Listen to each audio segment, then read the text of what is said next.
আমার সামনে তিনটি জলের বোতল রয়েছে। একটা কিনলি 2 লিটার, এটা হচ্ছে কিনলি 1 লিটার,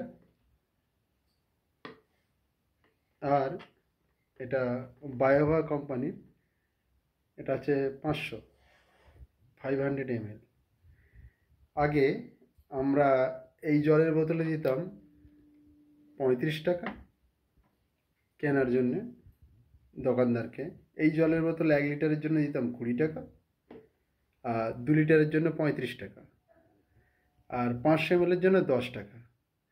এখনও আমরা সচেতন নই, অনেকে অবচেতন মনে বা অসতর্কতার সহিত দিয়ে ফেলি সেই পুরনো দামটা, কিন্তু জিএসটি ছাড়ের পর দামটা কত হয়েছে একটু দেখে নিই।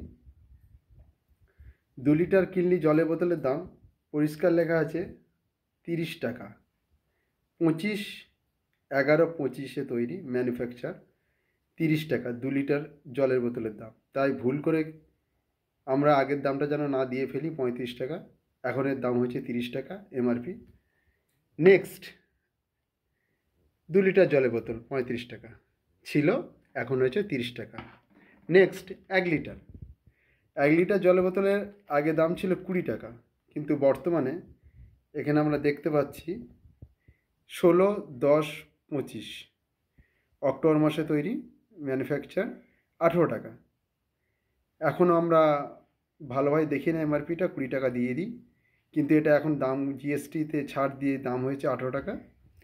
আর এই 500 ml জলের বোতলের দাম অনেক কোম্পানি বিভিন্ন কমে গেছে, যেমন এই বায়োভা কোম্পানির এখন দাম হয়েছে এখানে দেখতে পাচ্ছি 9 টাকা। অর্থাৎ ভারতীয় নাগরিকগণ আপনারা সতর্ক হবেন এবং সঠিক দাম দেখে এবং বুঝে দোকানদারকে দেবেন। ধন্যবাদ। যদি ভিডিওটি কারোর উপকারে লাগে, যদি মনে হয়, আপনারা শেয়ার করবেন।